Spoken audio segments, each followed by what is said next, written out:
wasiirka tamarta iyo macdanta Somaliland mudane Xuseen Cabdi Ducaale iyo agaasimaha wasaaraddaasi oo maalmahanba ku sugnaa magaalada Cape Town ee dalka Koonfur Afrika isla markaana ka qayb qaadanayay shir lagu gorfaynayay arrimaha tamarta iyo macdanta oo sanad waliba lagu qabto magaalada Cape Town ee dalka Koonfur Afrika ayaa waxaa martiqaad heer sare ah u sameeyay jaaliyadda Somaliland ee magaalada Cape Town ee dalka Koonfur Afrika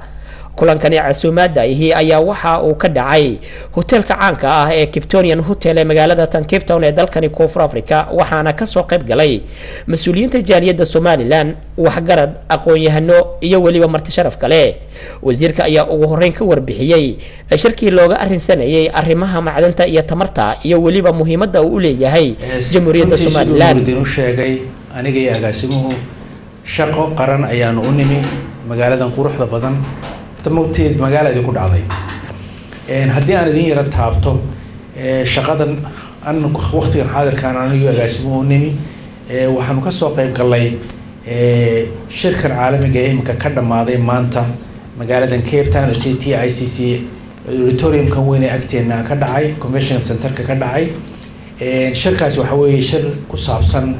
لوجو كرفيو معادنته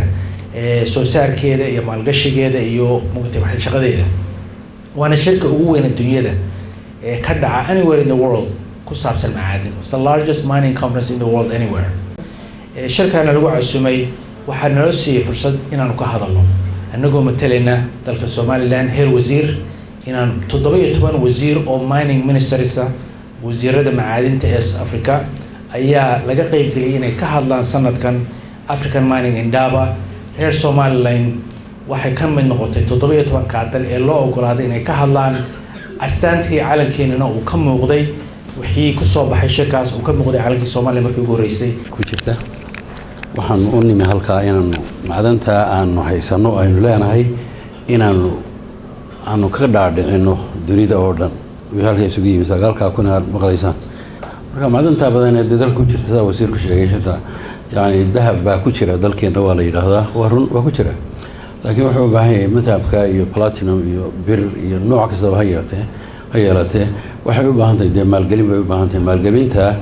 أيه وحنا هالك كان كذا رجعنا ندتك إنه هينو وحاسنا عنه هينو أي مال لقى قاضي كورونا أودو وده أودو حيب تعصورن إنه معدن تكون تنتهي دولتها معدنته ذا يكون جهتوان عند دكت جاني كركرين لو دكت جاني معدنته بالسارة sidoo kale qaar kamid ah jaaliyadii kulankaasi ka soo qayb gashay ayaa wasiirka weydiisay su'aalo ku aadanaa nidaamka iyo dawladnimada Somaliland marka hadda waxa jirta mashruuca ugu ballaaran ee 370 kiiloomitir ee wadada Ceerigaabo jaaliyadaha caalamku ka wada qayb qaateen mashruuca insha Allah taala waxay ugu dhiirigelinayaan fursadan ka faa'iideysanaya inaad ka qayb qaadataan wadadaas wax badan oo khayraad ah ay la fadhidaa si kastaba ha ahaatee jaaliyadda Somaliland ee ku dhaqan magaalada Cape Town ee dalka Koonfur Afrika ayaa si weyn u soo dhaweeyay kulanka ay la yeesheen wasiirka macdanta iyo tamarta Somaliland oo markii ugu horeysay ay kulan kula qaateen magaalada Cape Town ee dalka Koonfur Afrika iyadoo dhanka kalena wasiirku uu sheegay in socdaal shaqo oo dhowr jeer hore oo ku yimid magaalada Cape Town balse uu nasiib u helin inuu kulan la qaato jaaliyadda reer Somaliland ee ku dhaqan magaalada Cape Town Xasan Kaafi Maxamed Shiri telefishinka caalamiga Home Cable Koonfur Afrika